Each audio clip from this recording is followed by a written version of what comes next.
어, 여러분 반갑습니다. 잘 지내셨죠? 네. 어,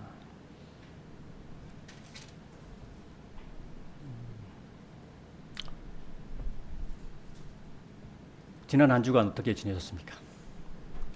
저는 지난 한 주간 상당히 좀 힘들었습니다. 하는 일이, 그러니까 부업이 좀 문제가 있어가지고 땡볕에서 고생을 좀 했습니다. 우리의 남은 날이 얼마인지는 우리는 알 수 없죠.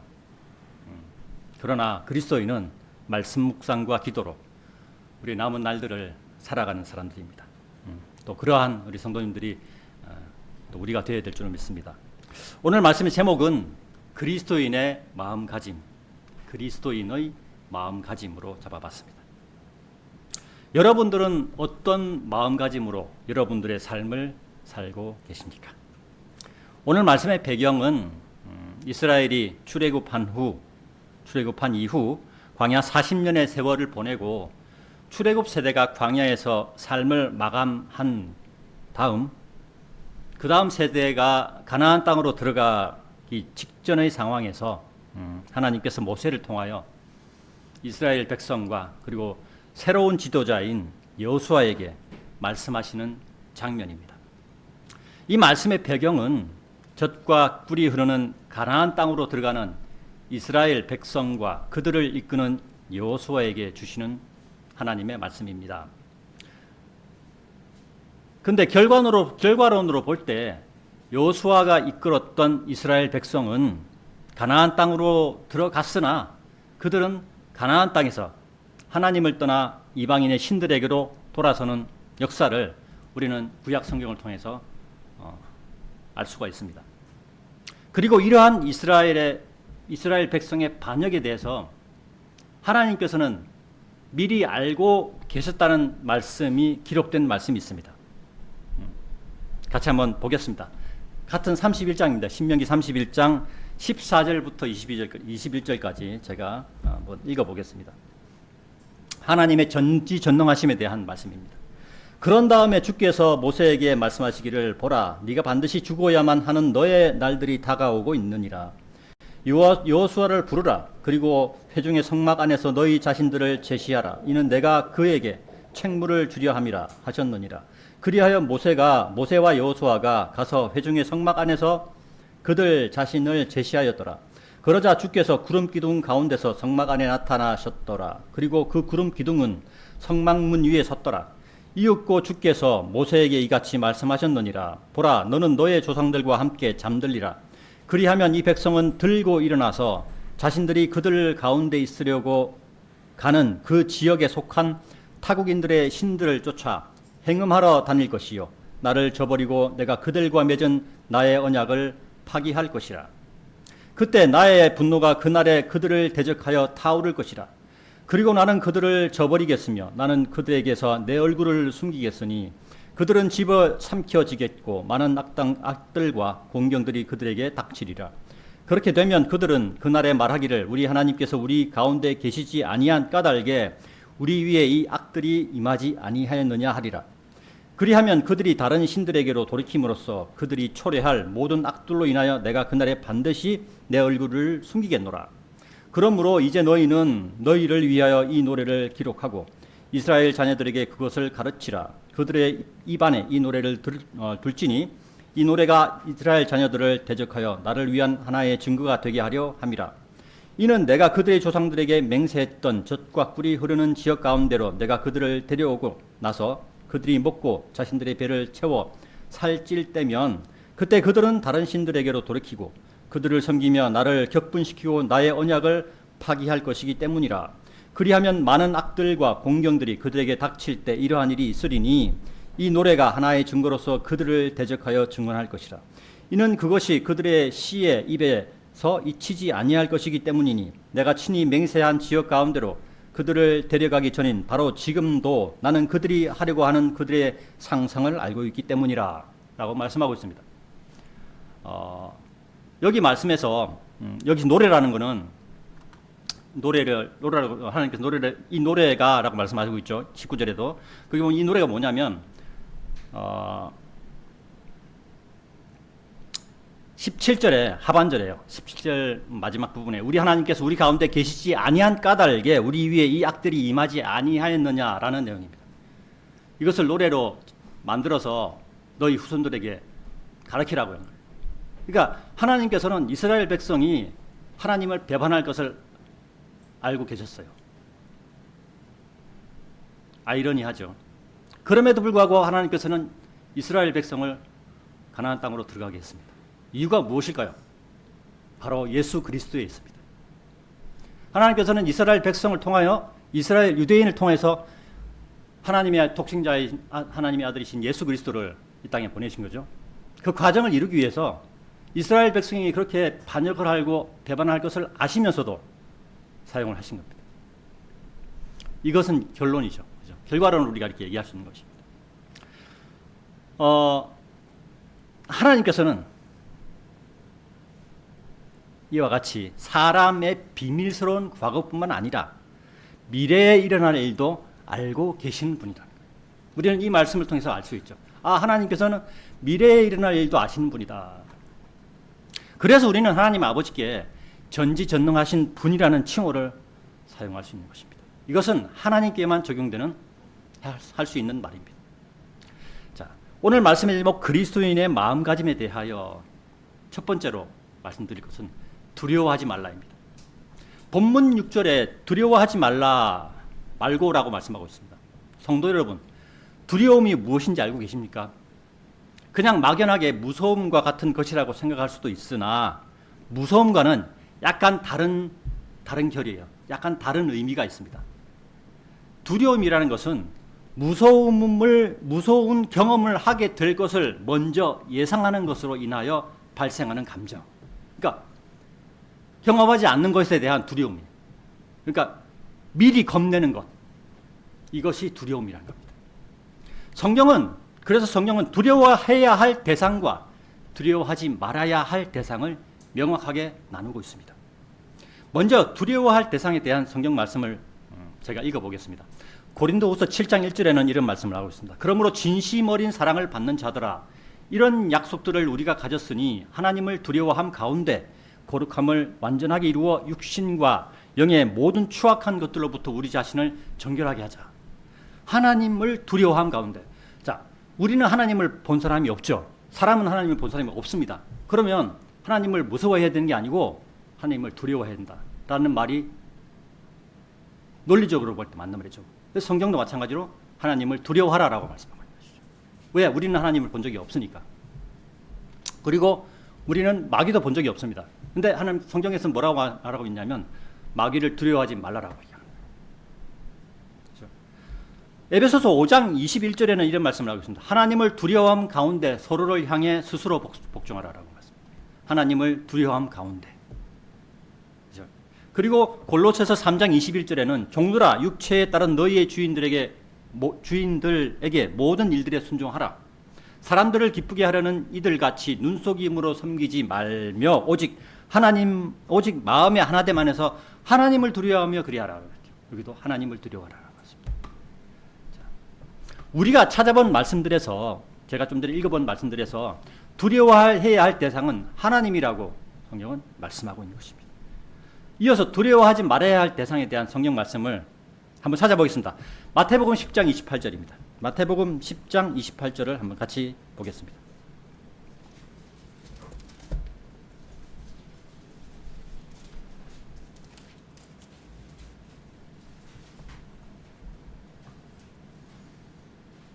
자, 제가 봉독하겠습니다.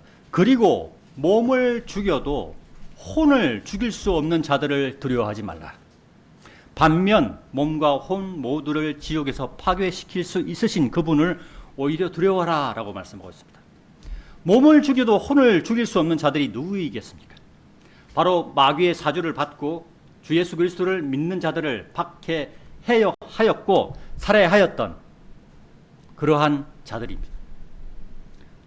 그리고 마귀는 사람의 혼을 죽일 수 없는 자입니다. 그리고 사람의 몸은 태어나는 순간 이미 죽음이 확정된 육체에 불과합니다. 이 말은 모든 사람이 죽는다는 거예요. 태어나는 순간 죽을 것이 확정된 존재들이라.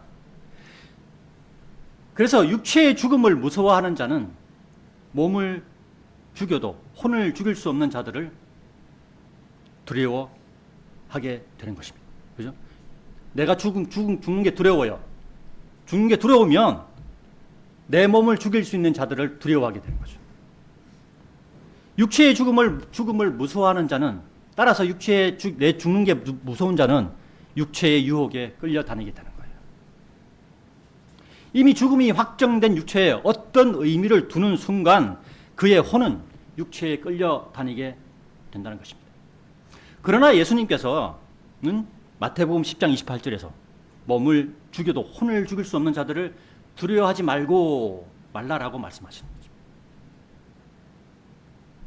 빌립보서 1장 14절에는 이런 말씀이 있습니다. 주 안에 있는 형제들 중 많은 이들이 나의 결박들로 인하여 확신이 커져서 말씀을 전하는데 두려움 없이 훨씬 더 담대해졌느니라 라고 말씀하고 있는데, 빌립보서 1장 14절은 말씀을 세상에 전하는데 두려움 없이 담대하게 전하였다고 말씀하는 구절입니다.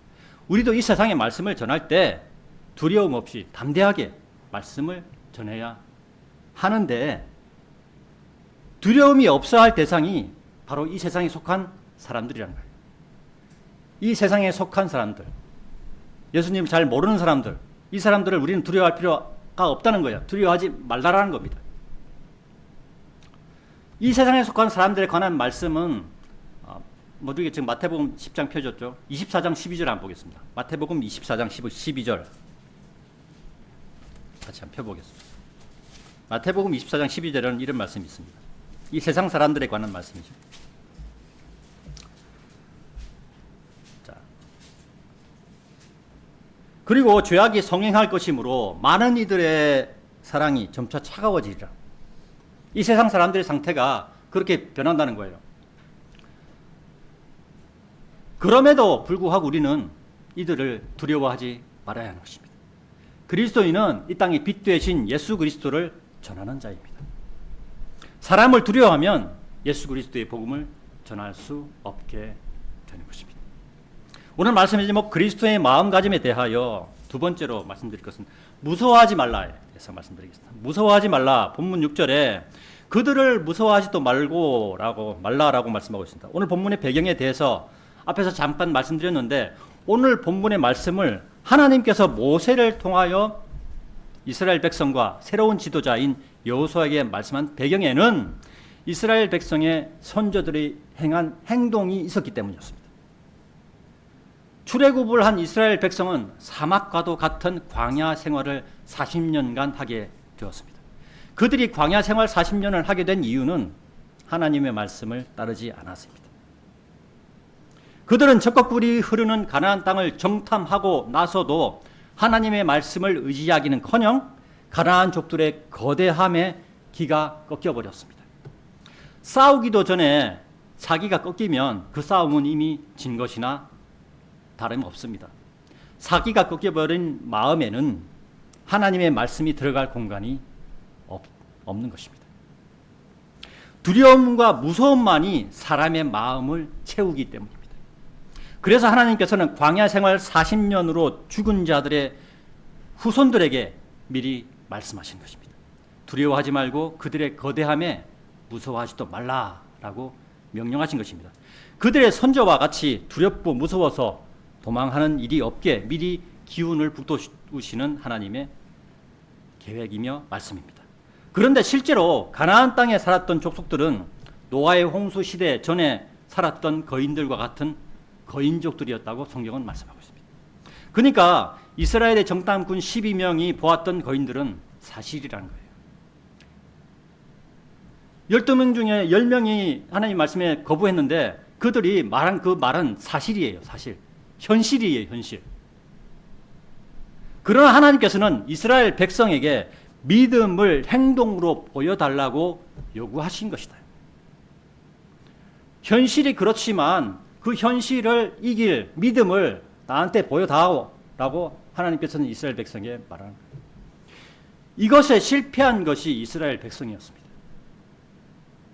구약시대의 믿음은 하나님의 명령에 순종하는 자신의 믿음을 하나님께서 요구하신 시대라고 정리할 수 있습니다.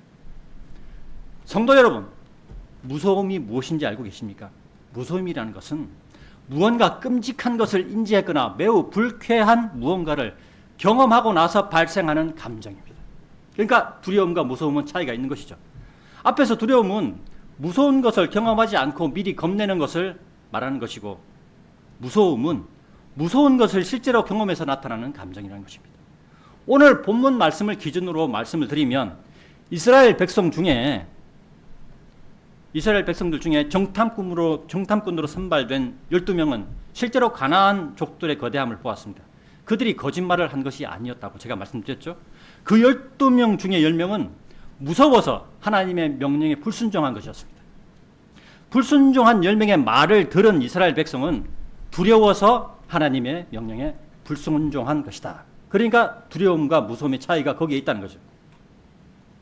그리고 광야 생활 40년에 살아남은 자들은 정탐꾼 12명 중에 단 2명만 살아남았습니다. 그들의 이름이 바로 여호수아와 칼렙이었습니다. 여호수아와 칼렙은 이 세상의 것들보다 하나님의 말씀을 더 크게 보았던 자들이었습니다.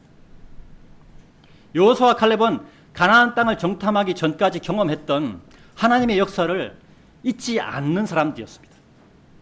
이 말씀 뭐냐면 출애굽하고 난 다음에 광야 생활 40년을 지나서 요르단강을 넘어가기 직전까지 하나님의 모든 역사를 경험했던 사람들, 그것을 잊지 않았다는 거예요. 사람들은 어떤 사실을 잘 잊죠. 잘 잊어버립니다. 시간이 지나면 잘 잊어버려요. 그러나 그리스도인은 하나님의 말씀을 잊어버리지 않는 자여야 한다는 것입니다. 우리가 여기서 교훈으로 받은 것은, 여호수아와 칼렙은 가나안족들의 모습을 보고 두려워하거나 무서워한 사람들이 아니었습니다. 왜? 하나님의 말씀을 더 높이 보고 더 크게 보았던 자들이기 때문에. 따라서 여호수아와 칼렙은 하나님의 명령에 순종할 수 있었던 것입니다. 교회 시대를 살고 있는 그리스도인에게도 이 세상의 것들보다 하나님의 말씀을 더 크게 볼 수 있는 믿음의 눈이 있어야 합니다. 이 세상의 것들에 두려워하거나 무서워하지 않아야 합니다. 그러려면 우리는 말씀을 읽어야 합니다. 그리고 기도해야 하는 것입니다. 그래야 이 세상의 것들에 유혹되지 않고 살아갈 수가 있습니다. 그래야 이 세상의 것들에 우리가 속박되지 않는 거예요. 이 세상의 것들에 우리가 종이 되지 않는 것입니다. 무서워하지 말라는 것에 대해서 성경 말씀을 한번 찾아보겠습니다. 베드로전서 3장 14절입니다. 베드로전서 3장 14절을 보겠습니다. 베드로전서 3장 14절.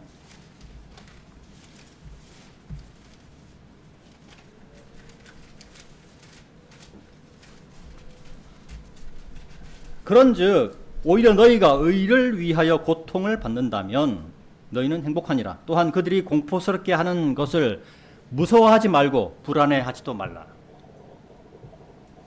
그리스도인으로 사는 삶 속에서 그리스도인임을 나타내어 고통을 받는 것은 행복하다고 말씀하는 것입니다. 또한 그런 삶 속에서 위협을 받는다고 하더라도 무서워하거나 불안해하지 말라는 것입니다. 돈이 없으면 불안할 것 같고 두려운 마음이 드는 것이 사람의 특성이죠. 그러나 성경은 이러한 것들에도 불안해하지 말라고 말씀하는 것입니다. 우리가 사는 오늘날은 거인족은 없습니다. 그죠? 여호수아 시대처럼 거인족 때문에 두렵고 무서운 것이 아니라 물질이 없어서, 돈이 없어서 두렵고 무서운 시대입니다. 사람들은 돈을 벌기 위하여 자신들의 모든 것을 희생하는 시대입니다. 돈이 나를 지킬 수 있을 것으로 생각하는 시대입니다. 돈이 많으면 구원을 못 받는 것이 아니라 돈에 눈이 멀어 예수님을 알아보지 못하는 것입니다. 이 시대가 그런 시대입니다. 돈이 많은 사람은 가지고 있는 돈에 눈이 멀었고, 돈이 없는 사람도 돈을 얻고자 돈에 눈이 멀은 시대입니다. 돈은 사람에게 있으면 편하고 없으면 불편할 뿐인 것입니다.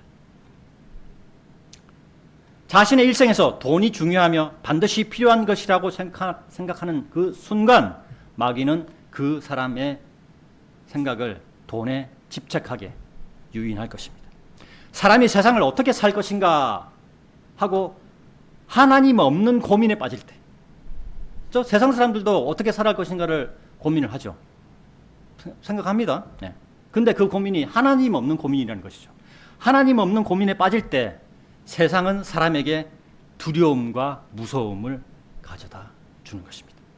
미래에 대한 불안이 엄습해 오고 이것을 돈으로 메우려는 생각에 빠져들게 할 것입니다. 하지만 그리스도인은 이러한 세상의 것들과 미래에 대한 불안으로 두려워하거나 무서워할 이유가 전혀 없습니다. 왜냐하면 우리의 내면에는, 우리 몸의 안쪽에, 이 내면의 마음에는 하나님의 영이신 성령님이 들어와 계시며 우리를 하나님의 말씀들로 인도하시기 때문입니다. 성경은 교회 시대를 살아가는 그리스도인들에게 다음과 같은 말씀들로 인내를 주시고 위로를 주시며 소망을 주십니다. 로마서 15장 4절을 한번 찾아보겠습니다. 로마서 15장 4절입니다.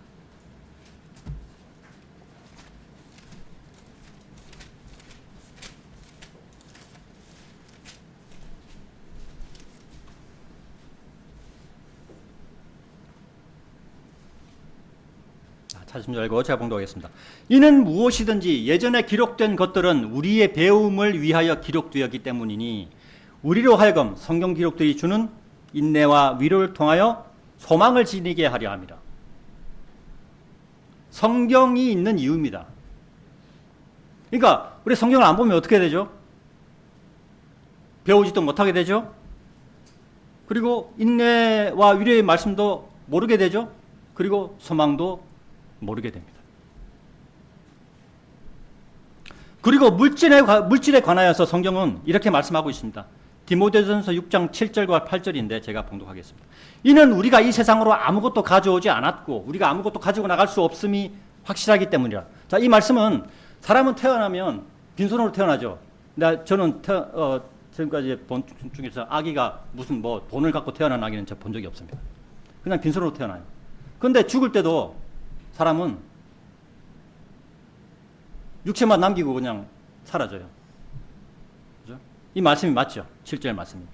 그런즉 먹을 것과 입을 것이 있으니 우리가 그것들로 만족하자. 성경은 이렇게 말씀하고 있다. 그리고 누가복음 12장 20절에는 이런 말씀이 있습니다. 그러나 하나님께서는 그에게 말씀하시기를 너 어리석은 자야. 이 밤에 너에게서 너의 혼이 요구되리라. 그때 네가 마련해온 그것들이 누구의 것이 되겠느냐 하셨느니라. 이 세상에서 벌어놓은 모든 재물과 모든 돈들은 우리가 죽으면 다 놓고 갑니다. 그러면 그것이 누구의 것이 되겠습니까? 물론 나의 자녀들이나 아니면 내가 모르는 사람이나 어떻게 되겠죠? 나하고는 상관이 없게 되는 것입니다. 성경은 그것을 말씀하고 있는 것입니다. 또한 성경은 이미 구약시대에 야케의 아들 아구를 통하여 다음과 같은 말씀으로 물질에 관한 생각을 정립할 것을 말씀하고 있습니다. 잠언 30장 8절과 9절을 같이 보겠습니다. 잠언 30장 8절과 9절입니다.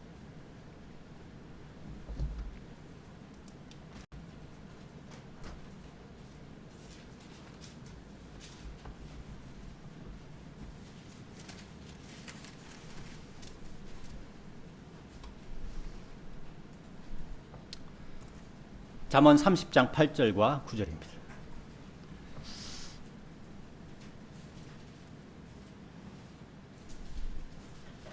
네, 제가 봉독하겠습니다. 헛된 것과 거짓말들을 제게서 멀리하고 옮기소서. 제게 빈궁을 주지 마시고 재물들도 주지 마소서. 저를 위한 적절한 양식으로 저를 먹이소서. 이는 제가 배가 불러 당신을 부인하며 말하기를 주가 누구냐 할까 함이니이다. 아니면 제가 가난하여 도둑질하고 나의 하나님의 이름을 헛되이 취할까 함이니이다. 나의 하나님의 이름을 헛되이 취할까 함이다라는 뜻은 내가 그리스도인이라고 하면서 그리스도인답지 못한 행동을 하는 거예요. 도둑질을 합니다. 다른 사람의 비난을 심하게 합니다. 이런 것들이 다 그리스도인답지 못한 행동들이죠. 이것이 하나님의 이름을 헛되이 취하는 거죠. 잠언 30장 8절과 9절의 말씀은 디모데전서 6장 7절과 8절의 말씀과 같은 뜻의 말씀입니다. 디모데전서 6장 7절과 8절의 말씀을 자세하게 풀어놓은 말씀이 잠언 30장 8절과 9절의 말씀이다라고 말씀을 드립니다. 교회 시대의 그리스도인은 먹을 것과 입을 것이 있으면 만족한 삶을 살아야 합니다. 그리스도인은 하나님께서 주신 자신의 능력 안에서 삶을 사는 것입니다. 자신의 능력을 벗어나는 것, 그것은 욕심일 뿐입니다. 내가 돈을 많이 벌 수 있어요. 그럼 벌 수 있으면 벌으십시오. 그러나 나의 능력을 벗어나는 부분은 그것은 아니라고 성경은 말씀하는 것입니다. 자신의 능력은 자신이 제일 잘합니다. 다른 사람은 몰라요. 내가 어떤 사람인지 내가 알지 누가 압니까? 내가 알지. 그 다음에 가장 먼저 나를 아시는 분 누구죠? 하나님도 아십니다. 그리스도인은 세상에 살고 있지만 세상에 속한 사람이 아니며 하나님께서 계시는 하늘나라에 우리 각자의 이름이 기록된 사람들입니다. 그리스도인은 주 예수 그리스도의 피로 인하여 하나님께 종속된 사람들입니다. 따라서 그리스도인은 이 세상의 것들에 불안해하거나 두려워하거나 무서워해야 할 이유가 전혀 없다는 말씀입니다. 불안함과 두려움과 무서움은 사람을 종속되게 만드는 역할을 합니다. 마태복음 24장 6절에는 이런 말씀이 있습니다. 그리고 너희는 전쟁들과 전쟁들의 소문들에 관하여 들으리라. 이 모든 일들이 일어나야만 하나 아직 끝은 아니므로 너희가 불안해하지 않도록 주의하라. 이거는 교회 시대의 마지막과 대환란 시대에 있을 그러한 말씀들이죠. 누가복음 10장 41절과 42절에는 이런 말씀이 있습니다. 그러자 예수님께서 그녀에게 대답하여 이같이 말씀하셨더라. 마르다야 마르다야 네가 많은 일들에 대하여 염려로 가득하고 불안해하는도다. 그러나 필요한 것은 한 가지뿐이라. 그런즉 마리아는 그 좋은 편을 선택하였으니 그녀는 그것을 빼앗기지 아니하리라. 이 필요한 것이 뭐냐? 예수 그리스도를 믿는 믿음이에요. 우리는 예수 그리스도를 믿는 믿음을 다 가지고 있죠. 그렇죠? 네. 우리는 마르다와 같은 사람이 아니고 마리아와 같은 사람들이다. 예수 그리스도를 바라보고 의지하는 그리스도인은 세상의 일들에 불안해하지 않습니다. 또한 누가복음 24장 38절과 39절에는 이런 말씀이 있습니다. 같이 한번 찾아보겠습니다. 누가복음 24장 38절과 39절입니다. 예수님께서 제자들에게 하신 말씀이죠. 부활하신 후 제자들에게 하신 말씀입니다.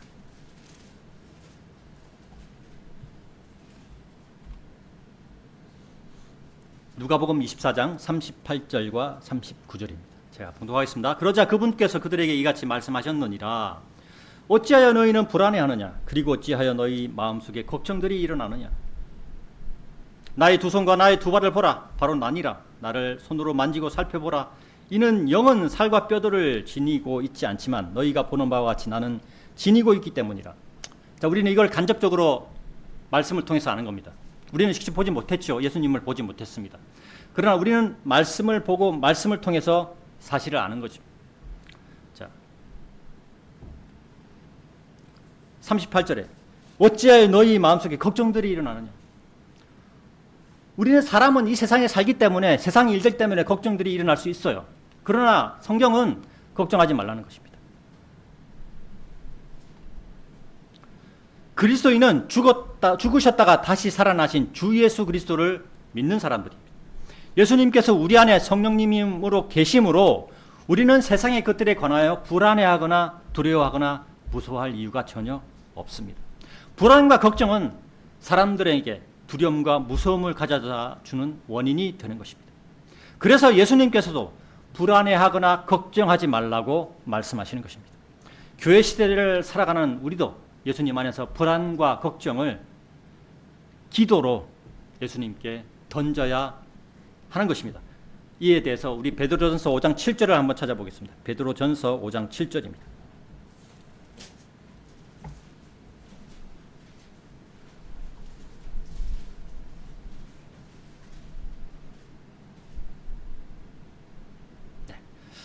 너희의 모든 염려를 그분께 던지라. 이는 그분께서 너희를 돌보시기 때문이라.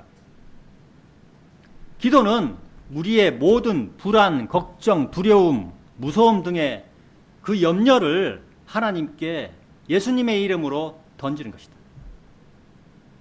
내가 생각하고 있는 내 안에 있는 불안, 걱정, 두려움, 무서움 등을 예수님의 이름으로 하나님께 던지는 거예요. 이것이 기도라는 거예요. 다른 특별한 어떤 기도는 이렇게 해야 한다, 저렇게 해야 한다, 그거 아니에요. 기도는 내가 가지고 있는 문제를 예수님의 이름으로 하나님께 던지는 것이다. 라고 베드로전서 5장 7절은 말씀하고 있다는 것입니다. 오늘 말씀의 제목 그리스도인의 마음가짐에 대하여 세 번째로 그리스도인은 하나님의 영이신 성령님이 항상 함께 계신다에 대해서 말씀을 드리겠습니다. 그리스도인은 하나님의 영이신 성령님이 항상 함께 계신답니다. 본문 6절의 중간 부분에 이는 주 너의 하나님 그분께서는 너와 함께 가시는 분이시기 때문이라 라고 말씀하고 있습니다. 이 말씀은 이스라엘 백성에게 하나님께서 함께 동행하신다는 것을 나타내는 말씀입니다. 실제로 이스라엘 백성이 출애굽을 하기 시작할 때부터 요르단강을 건너 가나안 땅에 들어가서 가나안 땅을 점령하기까지 하나님께서는 이스라엘 백성과 함께 동행하셨습니다. 또한 교회 시대인 오늘날을 살아가는 그리스도인들에게도 성령님을 보내주셔서 함께 동행하시고 있습니다. 그렇죠? 이것은 우리가 앞서 보았던 베드로전서 5장 7절의 말씀에서도 잘 나타나고 있습니다. 너희의 염려를 모든 염려를 그분께 던지라. 이는 그분께서 너희를 돌보시기 때문이다. 하나님께서 우리를 돌보신다고 말씀하고 있잖아요. 말씀을 믿어야죠. 그죠? 베드로전서 5장 7절에는 하나님께서 우리를 돌보신다고 말씀하고 있습니다. 이스라엘 백성이 출애굽할 때뿐만이 아니고 교회 시대인 오늘날에도 그리스도인을 돌보신다고 말씀하시는 것입니다. 그리스도인은 말씀에 기대어 살아가는 사람들입니다. 구약 시대에는 하나님의 음성인 말씀에 기대어 살아갔다면, 그죠? 구약 시대는 하나님의 음성인 말씀에 기대어 살아갔죠. 그 말씀을 하나님의 말씀을 모세 같은 예언자나 아니면 제사장들이나 아니면 그런 유의 사람들이 듣고 이스라엘 백성에게 전했죠. 결국 음성에 기대어 살아갔습니다. 교회 시대에는 하나님의 기록인 말씀에 기대어 살아가는 시대. 하나님의 이 음성이 기록된 이 말씀, 이 성경 말씀에 이 말씀에 기대어 살아가는 시대라. 그만큼 말씀은 교회 시대에는 절대적 가치의 기준이 되는 것입니다. 따라서 그리스도인에게는 삭제되지 않는 말씀, 변질되지 않는 말씀이 반드시 필요한 것입니다. 말씀이 없으면 우리가 이 자리에 있을 필요가 없어요. 고린도전서 3장 16절을 한번 찾아보겠습니다. 고린도전서 3장 16절.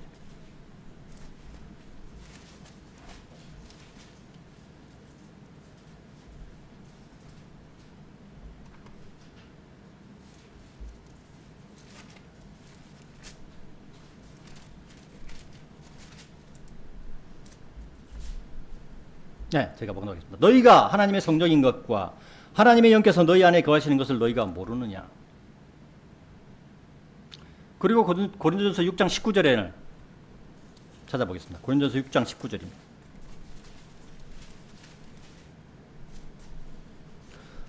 무슨 소리냐? 너희 몸이 너희 안에 계시는 성령님의 전, 곧 너희가 하나님께로부터 받은 성령님의 전인 것과 너희는 너희 자신의 것이 아니라는 것을 너희가 모르느냐? 그리고 고린도전서 12장 7절을 보겠습니다.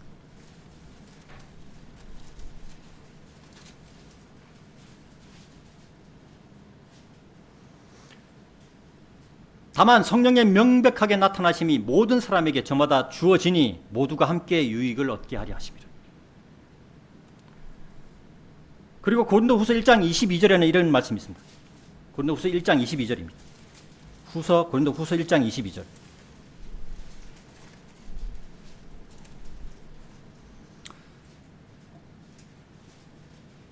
그분께서 또한 우리에게 인장을 찍으셨고 우리의 마음속에 성령의 보증을 보내주셨느니라. 그리고 고린도후서 마지막으로 5장 5절을 찾아보겠습니다.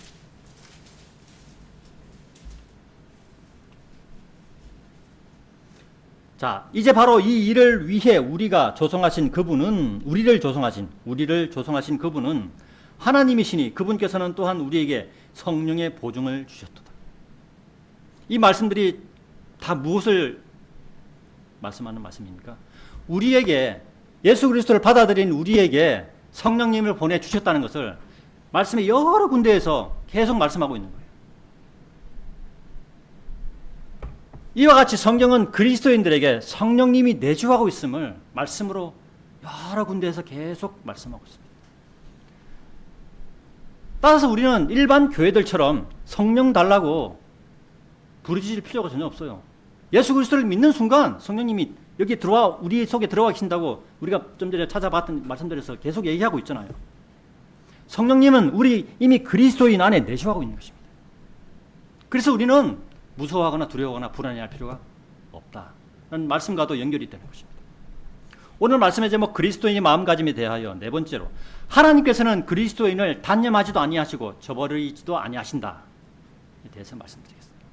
오늘 본문 6절의 마지막 부분과 8절에 보면 그분께서는 너를 단념하지도 아니하시고 너를 저버리지도 아니하시리라 라고 말씀하고 있습니다. 신명기 31장 6절에 그분께서는 너를 단념하지도 아니하시고 너를 저버리지도 아니하시리라 말씀의 조건인, 이 말씀에 조건이 붙어 있는 말씀이다. 왜 조건이 붙어 있는 말씀이냐 하면,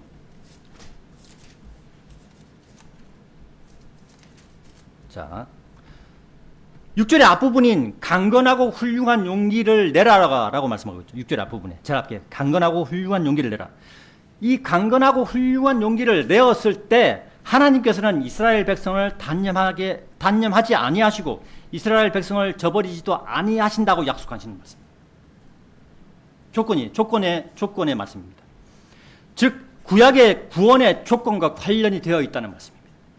하나님께서 요구하시는 행위를 했을 때 그것이 믿음으로 여겨지며 그 믿음은 각자 자신의 믿음이며 그 믿음으로 구원받는 것을 그분께서는 너를 단념하지도 아니하시고 너를 저버리지도 아니하시리라 라고 말씀하는 것입니다.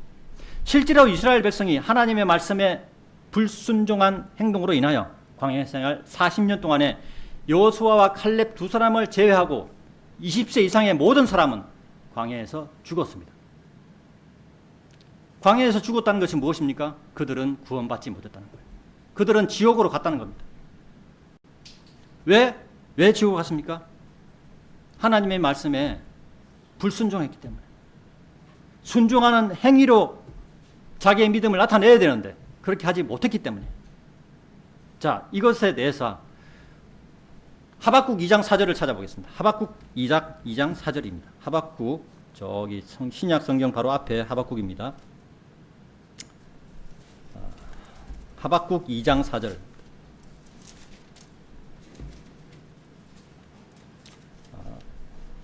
페이지 수 제가 말씀드리겠습니다. 1631페이지. 하박국 2장 4절. 1631페이지입니다.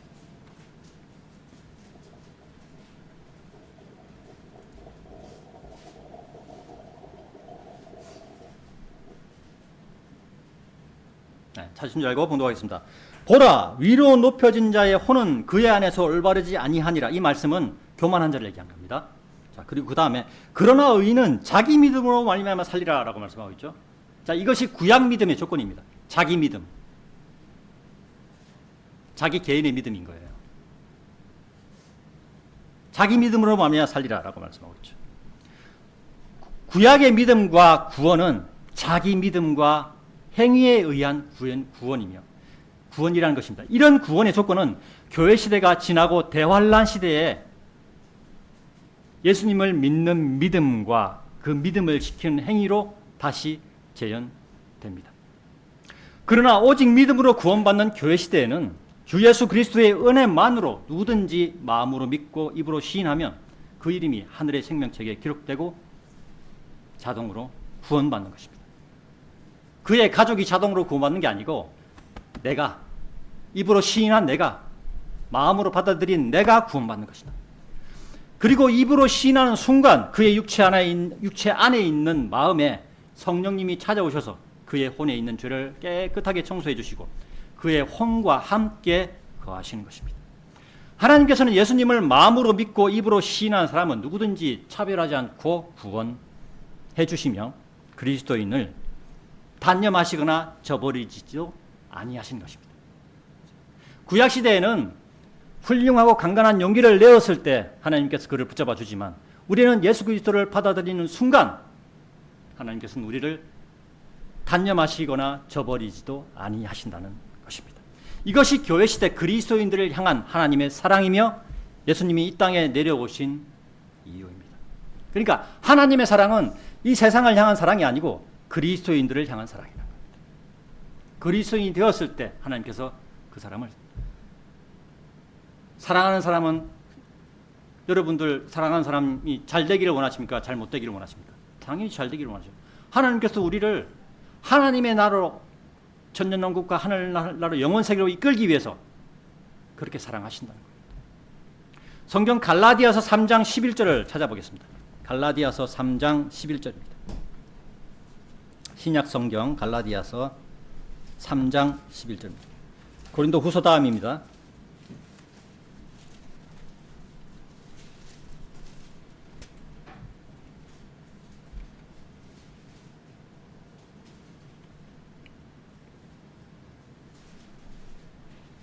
자, 이 말씀을 찾는 이유가 있습니다. 아까 우리가 하박국 2장 4절을 봤죠. 자, 기억하시고 3장 11절 이런 말씀이 있습니다. 그러나 하나님의 목전에서는 율법으로 정당함을 입증받는 사람이 아무도 없음이 분명하도다. 그러니까 율법으로는 구원받지 못한다는 거예요. 이 교회 시대에는. 이는 의인은 믿음으로 말미암아 살리라 하였기 때문이다. 자, 여기서 의인은 믿음으로 말미암아 살리라 이 말씀과 하박국 2장 4절의 말씀에 틀린 것이 무엇이 있죠?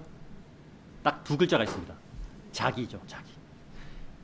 구약 시대에는 자기 믿음이에요. 그러나 신약 시대에는 이 교회 시대에는 의인은 믿음으로 말미암아. 이 믿음이 무엇입니까? 자기 믿음이 아니라는 거예요.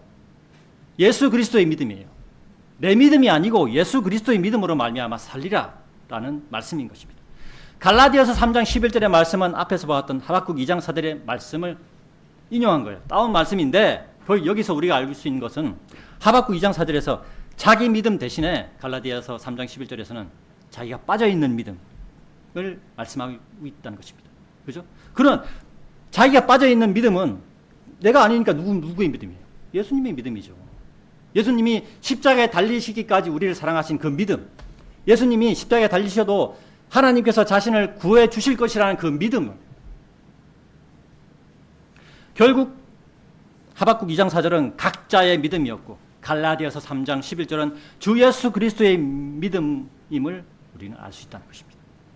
따라서 교회 시대를 살아가는 그리스도인은 우리의 믿음, 자기 믿음으로 구원받는 것이 아니며 주 예수 그리스도의 믿음을 받아들임으로 우리가 구원을 받는 것이다 라는 결론에 우리는 다다를 수 있습니다.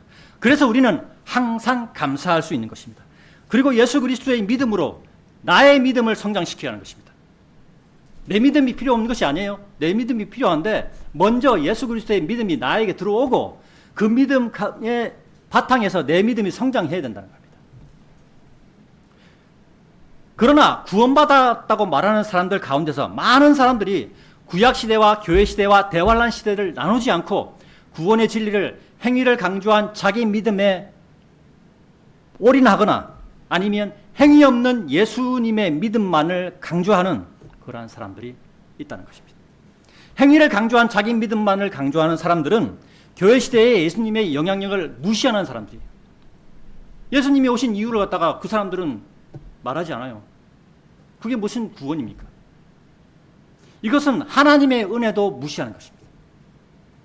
또한 모든 시대에 예수님의 믿음만을 강조하는 사람들은 구약 시대에 예수님이 계시지 않았음을 간과하는 사람들입니다.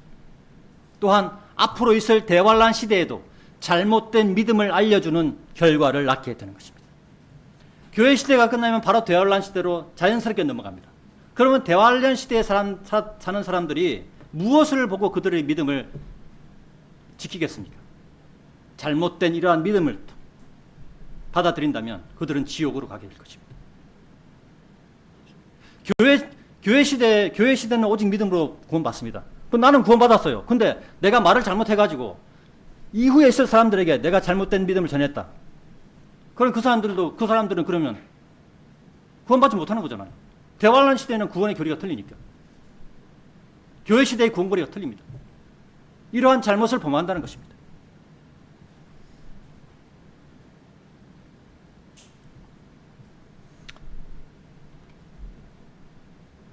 구약 시대의 구원은 하나님의 말씀에 순종하는 자기 믿음을 버리지 않는 자기 행위가 필요했습니다. 교회 시대의 구원은 예수 그리스도의 믿음을 받아들이면 영원한 구원이 완성이 됩니다. 이것이 하나님의 은혜이며 예수님의 영향력입니다. 대환란 시대의 구원은 예수님의 믿음을 버리지 않는 자기 행위가, 자기 믿음이 필요한 시대입니다. 그러니까 대환란 시대는 지금보다 구원받기가 더 어려워요. 왜냐하면 내 행위가 들어가야 되니까. 내 행위가 들어가려면 예수님의 믿음을 지키는 내 믿음이 또 필요하니까. 내 노력이 들어가야 되는 거죠. 히브리서 10장 38절을 찾아보겠습니다. 히브리서 10장 38절입니다. 자, 이 말씀도 아까 그 하박국 2장 4절과 갈라디아서 3장 11절 말씀에 연관이 있습니다. 히브리서 10장 38절에는 이런 말씀이 있습니다. 자, 이제 의인은 믿음으로 말미암아 살리라. 자, 여기까지는 갈라디아서 3장 11절과 똑같죠. 자, 그 다음에 무슨 말씀이 있습니까? 그러나 어떤 사람이라도 뒤로 물러나면 내 혼이 그를 전혀 기뻐하지 않냐. 이 무엇입니까? 자기의 행위를 나타내는 거예요. 내 행위가 믿음이 있는데 내 행위가 여기 이스라엘 뒤로 밀려나는 그러한 믿음이라면 하나님께서 기뻐하지 않는다는 거예요. 기뻐하지 않는다는 게 무엇입니까? 지옥으로 보낸다는 거예요. 구원받지 못한다는 겁니다. 이와 같이 구원의 교리는 각 시대별로 다 틀리다는 거예요. 히브리서는 야고보서와 함께 대환란에 있을 유대인을 향한 서신서임을 우리는 잘 알고 있습니다. 교회 시대를 살아가는 그리스도인에게는 직접적으로 적용할 수 없는 서신서라는 것도 우리는 알아야 합니다. 오늘 말씀의 결론입니다.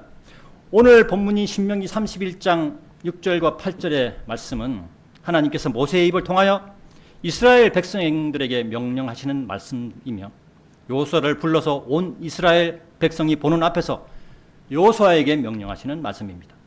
신명기 31장 6절에서 8절의 말씀들 통해서 교회 시대를 살고 있는 그리스도인들이 알아야 하는 것이 있습니다. 첫 번째, 하나님께서는 여호수아에게 말씀하시기 전에 먼저 이스라엘 백성에게 먼저 명령하셨다는 것입니다. 이스라엘 백성, 이스라엘 각 가정의 남자들에게 먼저 명령하신 것입니다. 교회 시대인 오늘날에도 그리스도인 각자를 먼저 구원하시고 교회를 만드셔서 예수 그리스도의 몸의 지체가 되게 하시고 교회의 구성원이 되게 하셨습니다.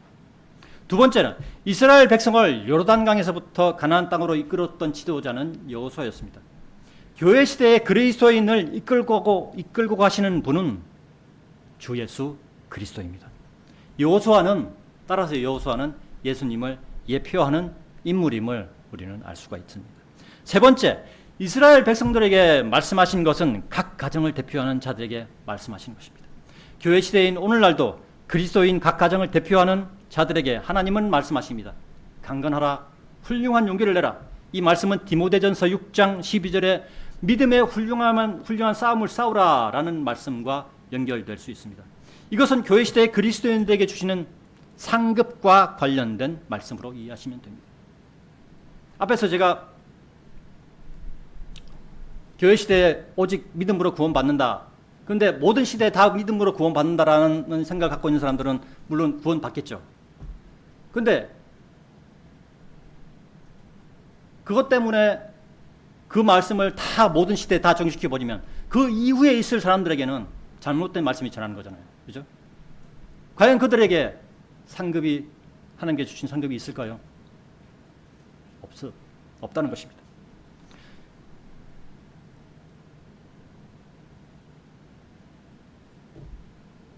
반대로 말하면 믿음의 훌륭한 싸움을 싸우지 않는다면 받는 상급도 없다는 것입니다. 오직 믿음으로 그러니까 오직 믿음으로니까 대환란 시대에 오직 믿음으로 이렇게 앉아 있으면 싸워야 되는데 싸우지 않게 되잖아요. 그죠? 그럼 그 말씀을 전한 사람이 잘못 전한 거잖아요. 그럼 그 사람이 잘못 전한 사람한테 무슨 상급이 있겠습니까? 없다는 것이죠. 예수님께서 이 세상에 있을 때 예수님은 이 세상과 맞지 않는 분이셨습니다. 따라서 구원받은 후 그리스도인이 된 우리도 이 세상과 맞지 않는 사람이 된 것입니다. 그리스도인과 이 세상의 생활 방식이 맞지 않다는 거예요. 생활 방식이 어울리지 않는 옷과도 같은 관계다라는 것입니다. 그리스도인은 세상의 생활 방식과 싸움을 싸우는 사람들입니다. 그래서 그리스도인은 더욱더 이 세상을 스쳐 지나가는 먼지와 같은 하찮은 것으로 바라볼 수 있는 그러한 용기가 필요합니다. 그러한 의지가 필요합니다. 그래야 우리가 이 세상을 두려워하지 않을 수 있고 무서워하지 않을 수 있습니다. 이런 용기가 교회 시대의 마지막 시대인 라오디케아인들의 교회 시대를 살아가는 우리 그리스도인이 가지고 있는 마음가짐이어야 한다고 말씀드립니다. 세상에 희망을 품고 살지 말아야 합니다. 세상은 사람들에게 희망을 주지 못합니다. 세상은 사람을 이용하다가 지옥으로 데려가는 마귀의 놀이터일 뿐입니다.